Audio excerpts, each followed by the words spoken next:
And we're back with some NBA observations. It's Gerald Glassford. Thanks again for joining us. Real quick one, anyways. Not going to be too long of a show, so I've got just a little bit of time to go ahead and discuss the major news of the day, which involves LeBron James heading to Philadelphia to join up with the 76ers, and a guy who is back talking about the NBA. Good man indeed. You got to go ahead and check him out today on the Suave Report and also the New Century Press. It is, of course, Calif Poncy. Calif, good to have you back on, my friend.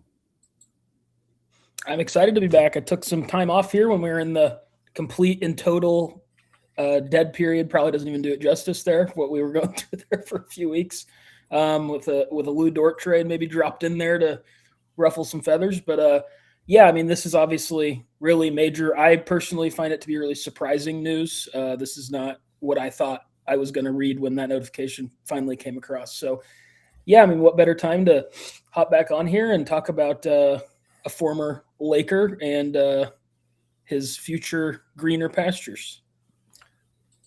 I said this on my Lakers latest show. I'm just happy he has found his happiness as far as it's concerned, because it's a lot of pressure or as far as noise taken away from me and handed off to whoever covers the 76ers on that on a regular basis. So that's great for me. But the thing is, I still can't be left without feeling a little bit perturbed a little bit. And I'm one of the many people out there seeing his contract, which as of now is 2 years and $8 million roughly with a player option.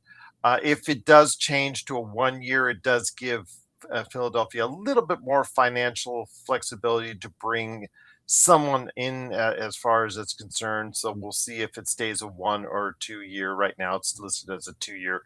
With that said, though, seeing the price tag, veterans minimum for both of those years, I still can't, get past the fact that, what if he had done that last year? Why didn't he do that last year? And what is the mindset then that is different from the mindset now? I think the mindset is that if someone wanted to give him $57 million this year, he probably would have taken $57 million this year too. I don't think that option was on the table for him anymore, frankly, with how just restrictive these aprons have proved to be. Obviously, no team's going to be in the second apron this year as of now. And so I just don't think the money was probably there for him. I mean, I think maybe the most he was going to look at was a full mid-level somewhere.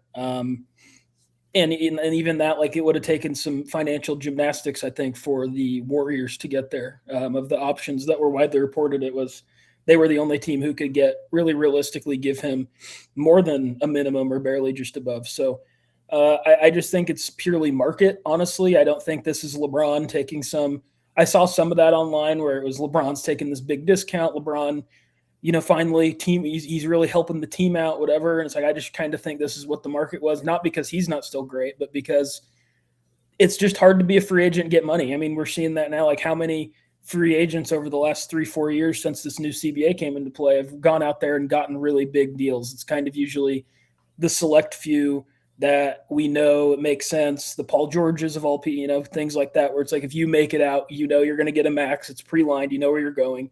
I just don't think that was probably there for LeBron. And I think that outside of Minnesota, which clearly he just, he's really smart. We all know that by now.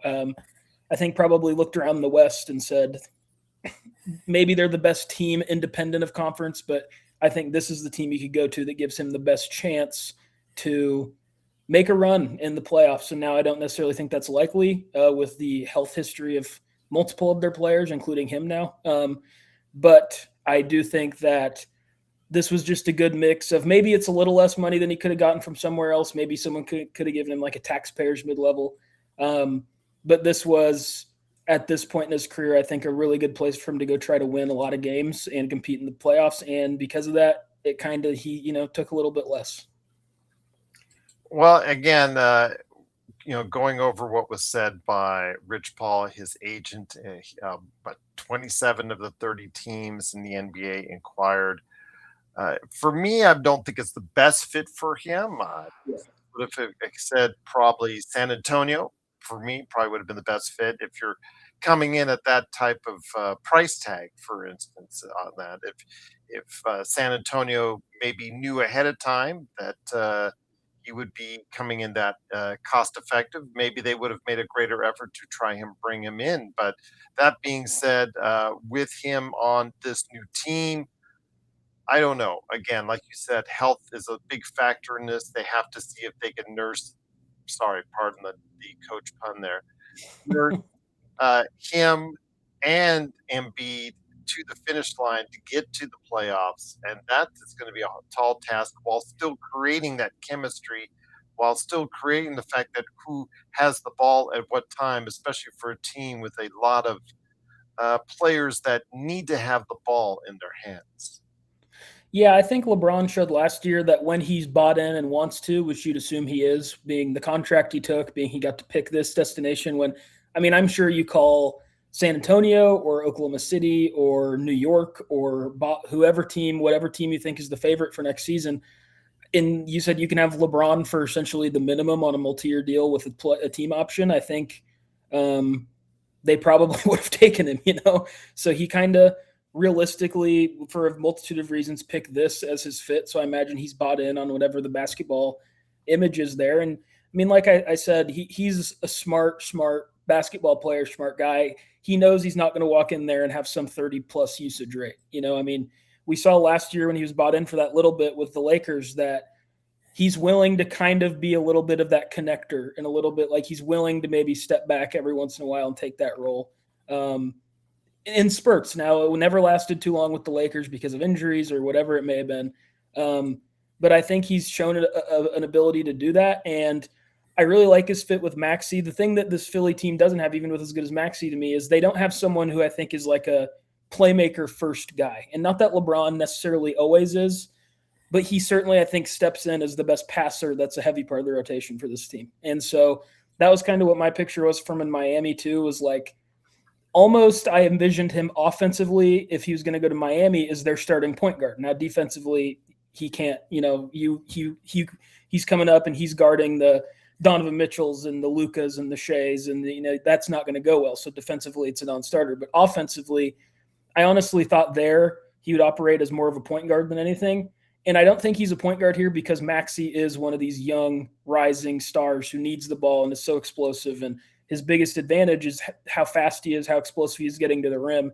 He needs the ball to be able to do that. So he's not going to be a point guard per se here, but I do think that he becomes the best facilitator on this team. And even before he went there, I think we were looking at this as a lot of guys who need to get set up, need the ball. And they didn't really have a guy necessarily to do that. And now with LeBron in, I think that we could see him play a role like that in spurts where he almost is a de facto, like what history says is a point guard, where he's kind of finding the guys, finding spots, and spot up shooting of Maxey is really helpful for that. The rest of these guys aren't great spot up shooters. So it's gonna be interesting to see with even before LeBron with this team. It was going to be really interesting to see how they were going to make it all work with all these guys who need the ball in their hands. But now with him there, I think it makes maybe a bit more sense just because he is such a gifted passer and seemed to be willing to kind of relegate himself to that role at times last year. So I guess I'm relatively bullish on the fit as compared to, that was the thing about his destinations, right? Like the places he made the most basketball sense, like a San Antonio or even like in New York, I think he would have fit well. Like places like that who kind of need that big forward who can pass well and is smart and not going to turn the ball over a lot. This isn't the best fit in the league by any means, but of the options, it was like spacing is going to be a real issue with Miami. Cleveland is even like a higher version level of what we're talking about now than Philly, where it's like, well, who's going to do what? Like James Harden can't do anything without the ball at this stage in his career. And a Golden State, I think, probably would have been the best maybe basketball fit for him, but that's just would have been gross to me as someone who grew up in that era, and I'm glad that he's not on the Warriors. So yeah, I mean, I think that of the realistic places, I think it's maybe the best basketball outcome for him, because I even think with the Warriors, like going to any of those West teams, like these two towers or these two mountains, whatever you want to say they are, in OKC and San Antonio, like it's going to be hard for anyone to cross to be able to climb those, take them down, whatever. And I don't think that he was going to put Minnesota or Golden State over. Denver was the one who got kind of like loosely mentioned that I thought would have been really interesting in terms of, are they now like a different level of contender? But that never really seemed to be seriously on the table. So yeah, I mean, I'm really intrigued by this, interested in this. I think it's a pretty good basketball fit, really, as long as LeBron's willing to accept that role of being that playmaker, pass first facilitator. You talked about him being a connector, and as far as on that team with Philadelphia, I can see that if that's the only way of this succeeding is if he does become a willing connector, like you said, with an acceptance that he will not have the highest usage rate that he did have like in the past. So with that said, he has to go ahead and connect this to make sure that he's out there, he's able to find the best shot possible for this team, because you have a lot of finishers, you have a lot of people that can go ahead and do something with the ball once they get in their hands. But the problem is like getting the ball into their hands and being able to run set offenses, which I think a lot of people in Philadelphia would tell you that's something that they've been struggling with as far as it's concerned. Not to mention shooting. So, with that said, they do need shooters around LeBron, and I'm not sure they do have that situation solved as well. Yeah, I mean, there's been they need to add 1 to 2 more guys for sure. I think that quietly they added Anthony Simons, who's one of the better shooters in the league, and I think that he really comes into focus even more than he would have been before now, with knowing LeBron's history of needing those knockdown guys around him. Edgecombe was pretty wildly hit or miss. Like some games you'd think he was knocked down, some games you maybe wouldn't want to guard him last year. And so if he can maybe become more consistent, I think that could be a really like a big swing factor for this team is VJ Edgecombe's like open 3-point shooting. Maxi's Maxi. He's played off ball some in his career, but really, I mean, he's the best with the ball. So we'll see how he progresses on his spot up. That's not Jaylen Brown's game. Like Jaylen Brown is not going to all of a sudden at 30 turn into some knockdown open. Like that's one of the reasons he maybe never reflects well analytically, things like that, is he's just not as efficient as you wanted of a 3-point shooter. So that particular two player fit, I think, is going to be something they're going to have to figure out. I think Jaylen Brown and LeBron are far from a perfect fit next to each other. So we'll see how they manage that. And then, I mean, Embiid is just at a point where it's like you have to take him into account, because when he plays and is healthy, as we saw in that Celtics series, he can still be very, very dominant and swing series and win games single-handedly, but it's just impossible to count on it. And so that would be something that I think they could potentially become a pretty intelligent, dangerous pick and roll, pick and pop, pick and fade duo if they could both be healthy at the right time. But I think a big part of what this team needs to do, and probably will do, I'm sure they're smart enough to figure this out, is really heavily manage the minutes for Embiid, of course, but also LeBron. Like, I think when you're this committed and have this many like all-star level players, because I would say they have 4 all-star level guys, because LeBron is still, I mean, you saw last season, like he is still a really good player and he still can, like he probably shouldn't have made the all-star team last year, but that was more because of injury than he wasn't an all-star level player.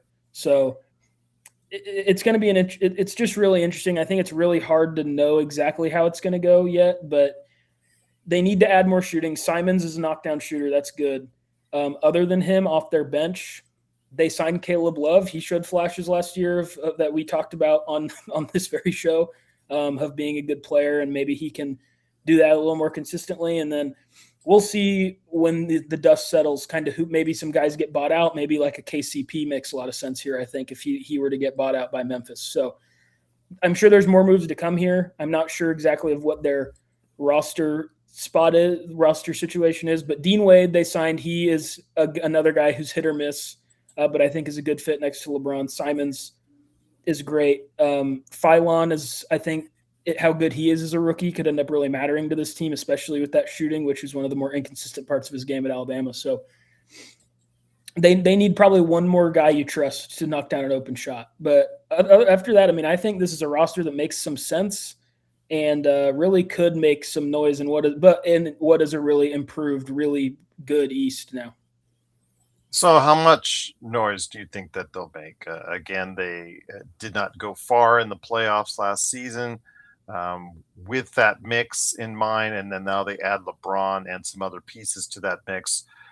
How far do you think it can take them now? I mean, I know here in Vegas the odds have wildly swung in their favor, but that's to be expected just because of one individual. And I understand, it's been a boon as far as for his sales of his jersey and the excitement, and Philadelphia is absolutely just right now up in arms over what's going on right now. They're all excited for what's happening in Philadelphia with LeBron joining the team. But how much really realistically does this put this team in the top three mix in the Eastern Conference? Like you said, a burgeoning Eastern Conference that looks to be much improved coming off of a Eastern Conference win in the world title as far as for the Knicks. Yes, I mean, just looking at the teams who I feel strongly that will be better than them, almost is I think a better way to look at this right now. The Knicks, obviously reigning champions, bring most key pieces back, but they did lose Mitchell Robinson. Now they replace him with about as good of a replacement as I think they were going to be able to afford in Andre Drummond. But that's a big loss. There's no one offensive rebounding like Mitchell Robinson, but still, I think the Knicks are clearly better than them. I would say they just beat the Celtics and then stole who the Celtics' best player was last season for Paul George. So I honestly lean Philly in that. Detroit could be better, but they're, I think, going to be one of the quietly more interesting teams next season because we know what Cade is. Cade is a superstar, near All-NBA first-team level guy. But we'll see how this relationship with Jalen Duren works out. This clearly has not been a good faith negotiation between these two at this point. I think it's probably going to bleed over.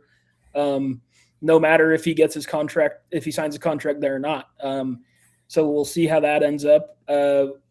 Cleveland, I don't know. I kind of think Cleveland was probably pretty heavily relying on landing LeBron to improve this offseason. So, I mean, they're the most linked team to Mario Hezonja. Great. We'll see if they can get Jonathan Kuminga. Great. Like, I don't think either one of those two guys are going to be the difference for Cleveland. So I think I like Philly more than Cleveland. Raptors, if assuming that Kawhi trade gets pushed through, I think I like the Raptors a little bit more. I just like how the team's composed. I think it makes more sense. I think they have more of the only question I have really with this Philly team, not only, but the two are health is the biggest one, clearly, with LeBron had sciatica last season, only getting older, and then Joel Embiid is Joel Embiid. I don't think we need to go in depth on that one. And then the other one is just like, how long will it take them to fit together? Because this is not some seamless fit, right? Like Jaylen Brown alone was going to be really hard to fit into a team. He's really great. I think, I mean, I was on here when the day it happened. Like, I think that package is ludicrous. I think he's one of the 20 best players in the NBA. But he's going to be hard to fit into a team with other stars, right? Like, he does not play in a super nice team-friendly way. Like, he's a guy who can go get you buckets. That's his job, right? And that's not always the easiest to fit in, but we'll see on that. So those are kind of my two biggest questions, just the mesh and the health. And so, I mean, I'm just looking at the standings last year. Like Detroit, I think clearly got worse, right? Boston clearly got worse. New York got a little worse with losing Robinson, but I do think that they're still better than Philly, no question. Cleveland, they didn't get worse, but they didn't get better, even if they get Kuminga or Hezonja. Like, I just think that they're kind of who they are. We know who the Cavs are, right? Like last year they went around farther than they normally do, but then it was a non-competitive Eastern Conference Finals. And then Toronto is interesting. We'll see what happens with this Kawhi thing. The Hawks have gotten better clearly, I think, with the additions of Lou Dort, Aaron Wiggins, Kingston Flemings. Like they've added some real pieces there. So I think the Hawks could be good, could be a good team. And then the wild card here, I think, really is the two. Really, are does Orlando massively improve with a new coach? Is that going to be a coaching? So that was such a coaching disaster from Mosley that they kind of become the team that we thought they were going to be last season under Sean Sweeney, who I mean is obviously from the Spurs, like highly thought of guy. And then Indiana, right? I mean, they were just in the playoffs, or not the playoffs. They're in the finals, nearly won a championship in Game 7 2 seasons ago. They're going to get Halliburton back, and they added Zubats to that team. And then they made a good addition this offseason of their own away from Philly, bringing Kelly Oubre in, which I thought kind of flew under the radar. He's been a good player now for 2-3 years after needing some time to figure it out. So they're an interesting team. I think by the playoffs, when Halliburton maybe has a season under him, knows what he's doing, I'll take the Pacers over Philly. But I think Philly really enters the mix at 3 just because I'm not high on Boston. I think Boston's going in the wrong direction. Detroit just stresses me out in general. Like, I think they've gotten worse, and they currently have their second All-NBA guy kind of just floundering and clearly really mad at the team, which is never a good place to be. And then after that, like that kind of group of Cavs, Hawks, like we'll see, someone will rise up and probably, I do not think this is going to be a great regular season team. I think they'll probably be like a 6 seed. But we'll see what happens in the playoffs. And so, I mean, I think that their conversation starts there at 3. I don't necessarily know if I'd put them there because I just think that there's a lot of similarities between, in terms of how I feel about like a Detroit, Philly, Cleveland, Indiana. Like, I just think that all those teams are relatively close together in terms of like projecting into what they'll do in the postseason. So with that said, LeBron heads to Philly. Again, we'll see what happens. The 2-year deal right now, again, probably, I don't know, depending on how they see it and how they may be able to work it out. If it goes to 1 year, they do get a little bit more financial flexibility to bring in someone under the roster due to the CBA rules. If it stays with a 1+1 with a player option, then it's a little bit harder to bring someone in there. But they still will try to go ahead and fix around the margins, I'm sure, during the course of the season. But right now, again, a lot more promise in Philadelphia, which I'm sure they're glad to see.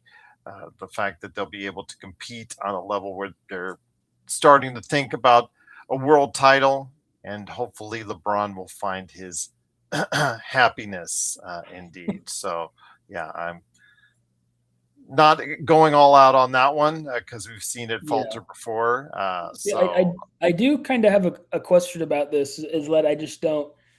So the LeBron Lakers relationship has always been very complicated for fans, right? Like, there's always been this Kobe versus LeBron thing that kind of bubbles under the surface, all this kind of weirdness. So now that he's signed, I don't think we'll really fully know how to feel about it till maybe he's retired and we see how they do in this Luka era. But kind of what's your feeling about the LeBron era? Like, he won a title, bubble or not, that's up in the rafters. It counts against Boston in the race to see who's first. Like, all that, because of him, you got Anthony Davis, who got you Luka. Like, so how do you feel? But then there's also the Russell Westbrook stuff, right? Things like that. So what's just your overall feeling now that this is officially kind of behind the Lakers? Absolutely. For me, it's a good thing. Again, I think just the fact that the stress is over, and would we go through it again? You have to say yes, because it did get you a title. Yeah. And one of the most, I guess one of the most important titles for an NBA team in quite some time, because of when it took place, how it took place, the circumstances it took place under. So yeah, the 2020 title, people can mock it all they want, but if they really actually take a look into it, they would understand that it is probably one of, it's just, again, understand the circumstances and for what it was and what it is as far as it's concerned. So I am always thankful to LeBron for what he did there. It's just all the stuff that was unnecessary afterwards, all the things that the games that were being played. And it just seems like that, Rob Pelinka already, I've criticized him for years. But the only thing I will say in his favor is that, it's harder to do your job when you're playing mind games with someone else, especially your star player. And that he had to do on quite a bit. And that can become irritating. It just at some point you just have to focus in on doing your job and doing and just leaving that noise behind. And it's just so hard to with the way LeBron was acting. And I give LeBron credit because when the need was for him to put that aside and actually be the player that we needed him to be, he did become that player, if for all intents and purposes, during the end of the season after the injuries to both AR and Luca. He did become that player that all fans, Lakers fans, could rally around. That all the LeBron haters or the people that were so against LeBron as far as that loved the Lakers but just could not stand them, even they started to like Joe Sorrell. He kind of melted when, a little bit when it concerned where his thoughts were from where LeBron was in his eyes to where LeBron was when he stepped up in the place of Luca and AR again. And you have to give him credit for that. You have to give him credit. And when a guy like Joe Sorrell, who has been so adamant about his issues and his concerns with LeBron over the years, says that tells you a lot. That tells you exactly that he could and can be that kind of team player you need going forward, that doesn't have to provide all that extra stuff and extra noise that so many people like myself thought was just unnecessary over the years. So now that this era with LeBron is done, whether they want to retire his jersey, do a statue, I don't care. It really doesn't matter to me. A lot of people will just seem to get irritated by it.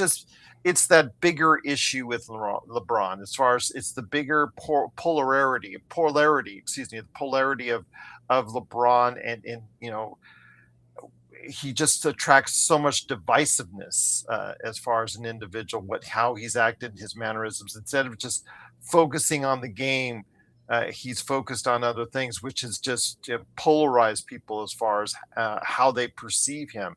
And like I said, whether or not they give him a retirer's jersey or a statue or anything like that, I don't really care.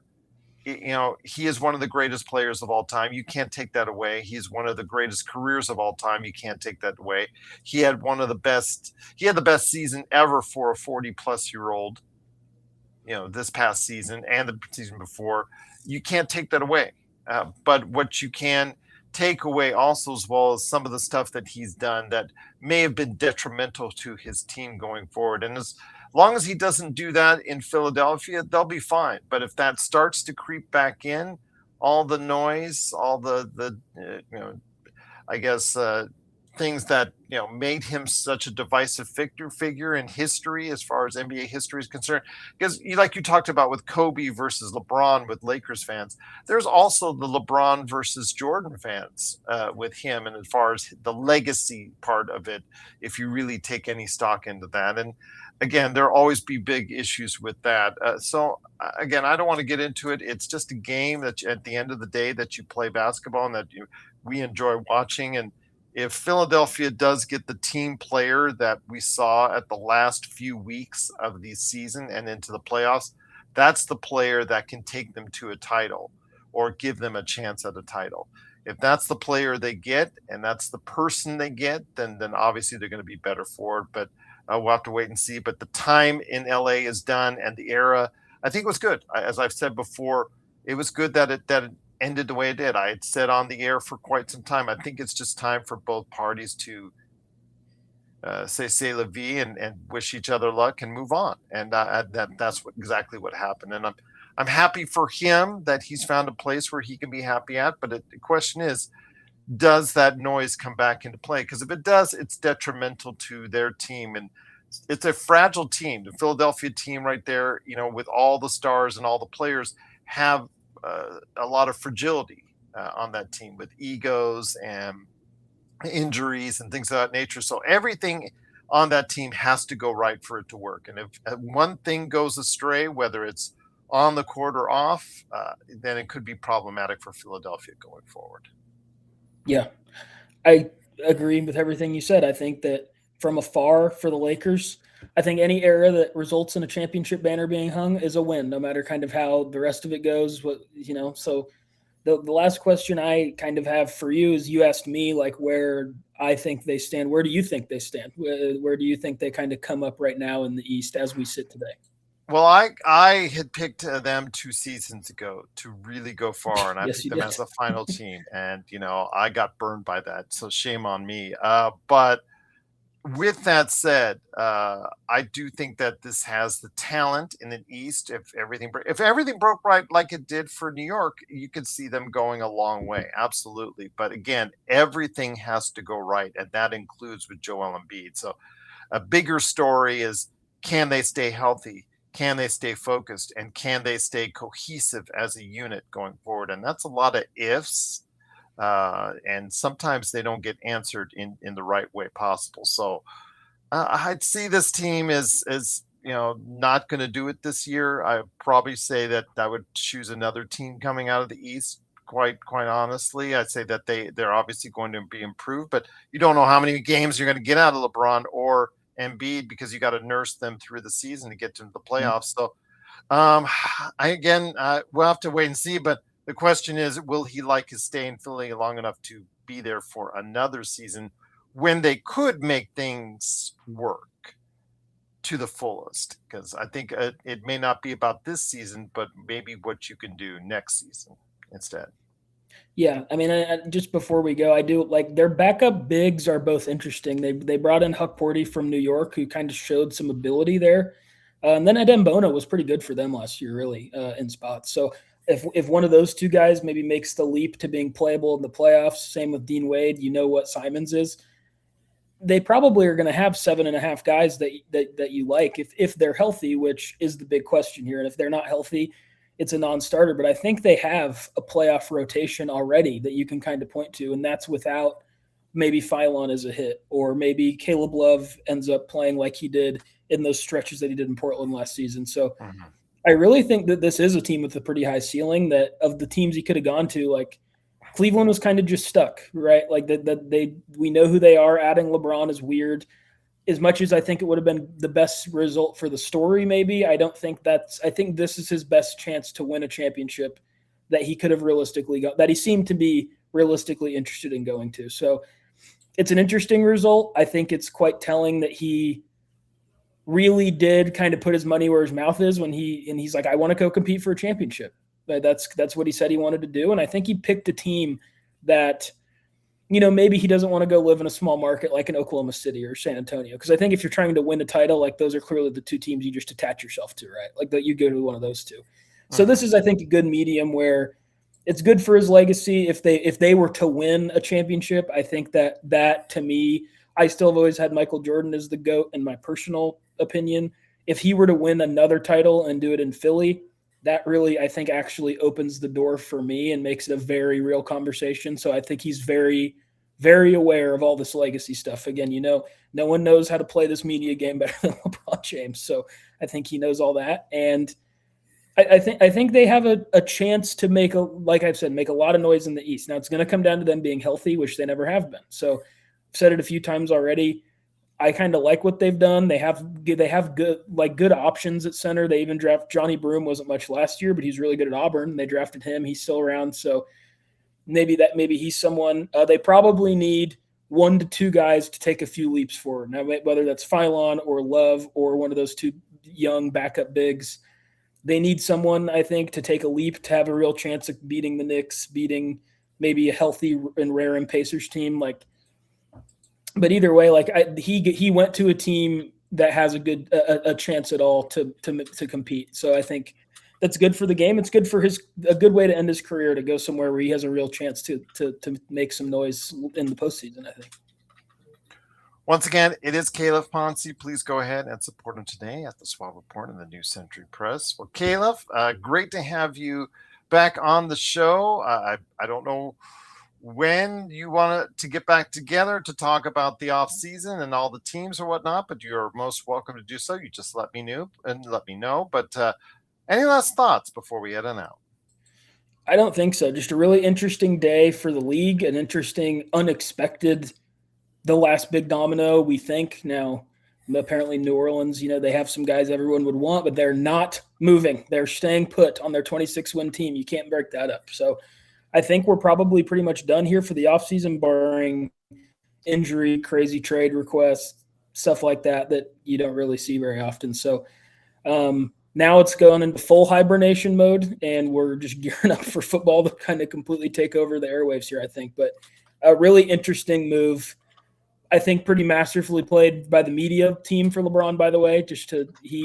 No one has ever been better at knowing exactly when and how to get all the spotlight on him than LeBron James. And I think he's done that again with this one, with that long waiting coincidentally about a week after the World Cup, where he was kind of the topic of conversation. So very LeBron-y wait and not very LeBron-y result, I don't think, in terms of where he ended up, but really interesting. So I'm now basically ready for the season to be back. I'm ready to get stuff up and going. So I'm just excited to see how this team pans out, because it's going to be interesting one way or another. Once again, it's Calif Poncy. Please go ahead and check him out today at the New Century Press and the Swab Report indeed. And I know in LA, the last remaining thing is Philly. Anyway, you can take Bronny with you. Awesome. Yeah, I don't think so. I think you're stuck with your defensive stopper.